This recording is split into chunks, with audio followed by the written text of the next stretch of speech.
কি করবেন? মিৎসুবিশির সাথে কেন প্রগতির কোনো ডিস্ট্রিবিউশন এগ্রিমেন্ট হয় নাই? এই প্রশ্নের অ্যান্সার কেউ আমাকে দেন।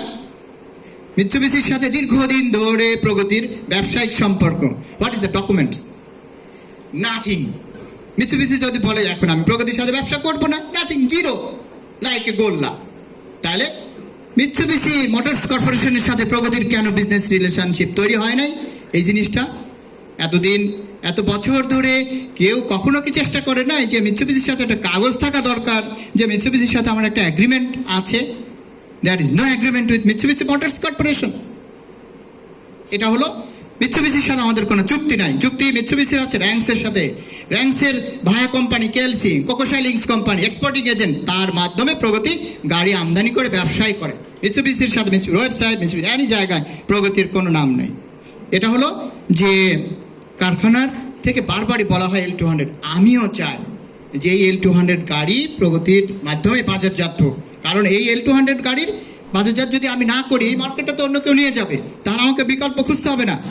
যদিও কারখানা থেকে বিভিন্ন ধরনের একটা নেগেটিভ অ্যান্সার, ভাই আমার তো ব্যবসা করতে হবে। আমি যদি বলি যে L200 আসলো, L200 না পেলাম, মিৎসুবিশি দিল না, ব্যবসা করবো না, তাহলে আমাকে ব্যবসা করতে হবে। হ্যাঁ, L200 দিতে চেয়েছে, কি দামে দিতে চেয়েছে?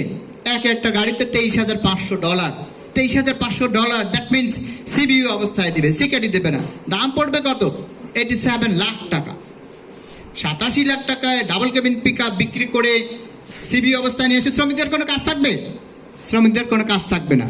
তারপরও আমরা একটা পদ্ধতি অবলম্বন করেছি যে আমরা যদি সিবিইউ অবস্থায় নিয়ে আসি, আমাদের এখানে ন্যূনতম লাভ না করে ব্রেক ইভেন জাস্ট 5% লাভ ধরেও যদি আমরা কস্টিং করে আমরা বিএসইসির মাধ্যমে শিল্প মন্ত্রণালয় হয়ে অর্থ মন্ত্রণালয়ের কাছ থেকে অনুমোদন নিতে পারি, বাংলাদেশ পুলিশ আমাদের কাছ থেকে 200টা বা 250টা গাড়ি ক্রয় করবে।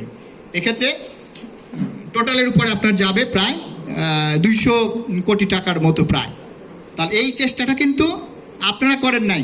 এই চেষ্টাটা, হ্যাঁ, একটা কথা বলা হয়েছে যে আপনি কাজ আনার দায়িত্ব আপনার। ইয়েস, কাজ আনার দায়িত্ব আপনার, আমার।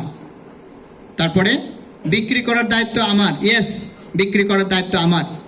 তাহলে পরে আপনারা কি করবেন? উৎপাদন করবেন। আমি তো উৎপাদনের পরিস্থিতি দেখেই আসি, কারখানায় গেলে দেখি সকাল 9:30 আপনারা আসবেন। তারপরে আপনাদের যে নির্ধারিত সময়, সেই নির্ধারিত সময়গুলো আপনারা কাজে লাগান। যখন আমার প্রোডাকশন দরকার তখন প্রোডাকশন দেন, যখন প্রোডাকশন দরকার না আপনারা ঘুমান, আমি কিচ্ছু বলবো না। কিন্তু আমার খুব প্রোডাকশন দরকার, 31শে ডিসেম্বরের মধ্যে আমাকে জনপ্রশাসনের গাড়িগুলা দিতেই হবে। বলছে আদারওয়াইজ 250টা পাঁচের স্পটের অর্ডার দিবে না। আবার বলছে কি 20 তারিখের মধ্যে 30টা গাড়ি দিতেই হবে। হ্যাঁ, আমরা তাদেরকে বলেছি আমরা চেষ্টা করব, উই আর ট্রাইং। কিন্তু আমাদের নিজেদেরও একটু সচেতন হতে হবে যে আমরা একদিনে কারো 3টা গাড়ি করব। আমরা একদিনে 4টা গাড়ি করতে পারি না। রেগুলার সময় তো 4টা না 5টাও হয়। আমি যদি 3 ঘন্টা ওভার টাইম দিই, 4 ঘন্টা ওভার টাইম দেয়, পরবর্তীতে যদি আরও 3টা হয়, আমার প্রয়োজনের সময় কি ওভার টাইম সহকারে 7টা গাড়ি হইতে পারে না? অবশ্যই পারে। আমি আশা করব যে আপনারা অন্তত পক্ষে এই গাড়িগুলো একটু দ্রুততার সাথে করে দেবেন, যাতে আমরা নেক্সটে 200টা বা 250টা, ইতিমধ্যে 50টা গাড়ির অনুমোদন হয়ে গেছে, 50টা গাড়ির অনুমোদন হয়ে গেছে, 200টা গাড়ি অনুমোদনের অপেক্ষায় আছে। তার মানে কি, যদি আমরা এটা 31শে ডিসেম্বরের মধ্যে দিতে পারি, অথবা 50%ও যদি দিতে পারি, 100টা না দিতে পারলাম, আমি যদি 70টাও দিতে পারি, তাও হলে তো আমাদের একটা পার্সেন্টেজ যাবে। এক্ষেত্রে কি হবে? আমরা নেক্সটে 250টা গাড়ির অর্ডার পাবো ইনশাল্লাহ। এটা কি আমার একার জন্য ভালো হবে নাকি প্রতিষ্ঠানের জন্য ভালো হবে? সবার জন্য ভালো হবে। এটা সবার জন্য ভালো হবে। তাহলে সবাই মনোযোগ দিয়ে এই কাজটা করে দিবেন যে আমরা 250টা গাড়ি পাওয়ার আশায় আমরা অতি দ্রুততার সাথে আমাদের মেরুন কালারের গাড়িগুলা করে দেবো। হ্যাঁ, লজিস্টিক সাপোর্ট, সিদ্দিক সাহেব বলেছেন যে সাপ্লাই চেইন ম্যানেজমেন্টটা ঠিক রাখার জন্য। ইয়েস, সাপ্লাই চেইন ম্যানেজমেন্টটা আমরা ঠিক রাখার জন্য যথাসাধ্য চেষ্টা করছি। যেমন রংটা আমরা নিয়ে আসছি, অক্সিলারি ম্যাটেরিয়ালসও 14 তারিখ, দ্যাট মিনস আগামীকালকে দিয়ে দেবে কারখানা, যেটা খুব বেশি ইমার্জেন্সি। 2টা বা 3টা আইটেম, সিলার এবং প্রাইমার, যে 2টা জিনিস, সেটা কিন্তু চলে আসতেছে। আশা করি আমরা এই কয়েকদিনের মধ্যে একটু খাটলে পরে আমরা এই কাজটা শেষ করে দিতে পারবো। আর ডাবল কেবিন পিক আপের বিষয়ে কমিটির কথা যেটা বলা হয়েছে, একটা কমিটির আহ্বায়ক কিন্তু বলছে, কমিটি L200 যে কমিটি করছি, মাওলানা ভাসানের উদাহরণ দিয়েছে।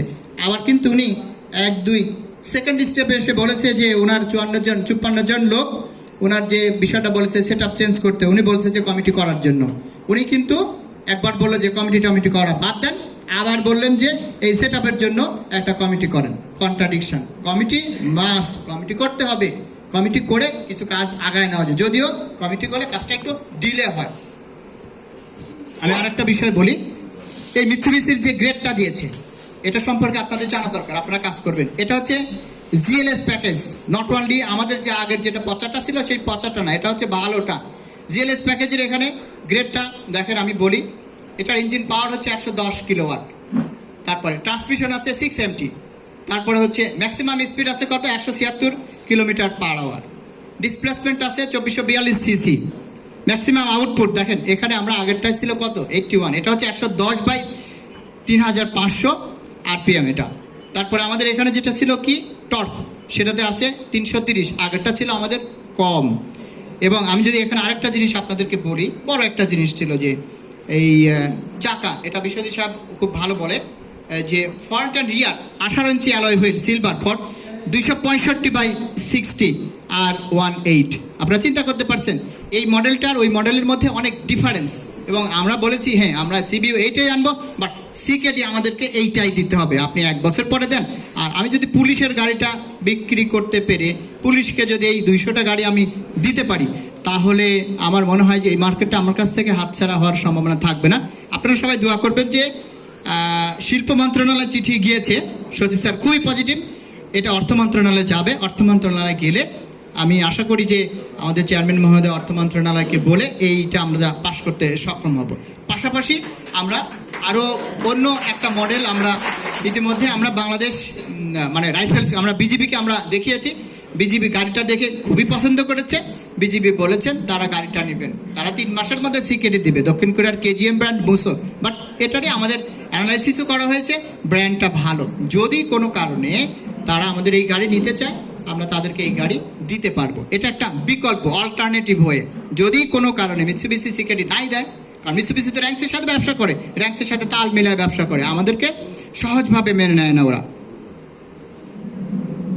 আপনারা একটা জিনিস দেখেন, আমি যখন দায়িত্ব গ্রহণ করি তখন নগদ তহবিলের পরিমাণ ছিল প্রায় 200 কোটি টাকা, আর এখন বর্তমানে 650 কোটি টাকা নগদ তহবিল। আপনারা কি চিন্তা করতে পারছেন এই যে নগদ তহবিলের পরিমাণটা, ক্যাশ ইনফ্লোটা যে বুস্ট আপ হয়েছে, এটা কি এমনি হয়েছে? বিভিন্ন ধরনের কলা কৌশল, বিভিন্ন ধরনের উন্নয়নমূলক কর্মকাণ্ড, বিভিন্ন ধরনের স্ট্র্যাটেজিক ডিসিশনের মাধ্যমে এই নগদ তহবিলের পরিমাণ ক্যাশ ইনফ্লোটা ইনক্রিজ করা হয়েছে। ওই যে বললাম না যে আমি যদি সিদ্দিক সাহেব যদি বুদ্ধিটা না দিত তাহলে 60 কোটি টাকা কোথায় যেত? কাস্টমসের ঘরে চলে যেত। এই 60 কোটি টাকা তো আমার ঘরে থাকতো না, তার মানে